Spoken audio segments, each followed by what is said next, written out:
System पार देंगे।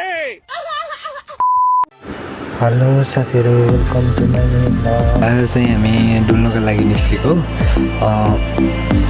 हाम्रो चाहिँ म गाउँ छोडेर धरानतिर आएको पनि 4-5 महिना भइसक्यो। त्यही भएर हाम्रो साथीहरूसँग भेट भएको थिएन अनि आज साथीहरूसँग भेट पनि भयो। त्यसैले हामी घुम्न निस्क्यौँ। सबैजना रमाइलो गर्दै घुम्नतिर निस्क्यौँ अनि धेरै बजी भेट भएकोले होला कि एकदम रमाइलो भइरहेको थियो। अनि त्यसपछि रमाइलो गफ गर्दै गयौँ, हाँस्दै खेल्दै गइरह्यौँ। अनि साथीहरूले नि हँसाउँदै जानुभयो। अनि त्यसपछि सबैजना गइयो, 3जना मात्रै तिमी आयो न त। अनि खाजा खान जाउँ भनेर हामी खाजा पनि खान गयो। अनि त्यसपछि खाजा पनि खाँदैछन् साथीहरू, मैले पनि खाँदैछु।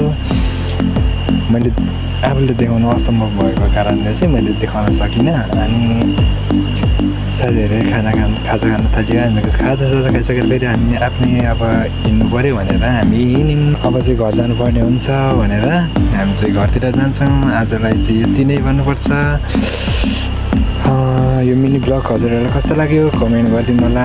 अनि सधैँ यस्तै माया गरिदिनु होला। By by.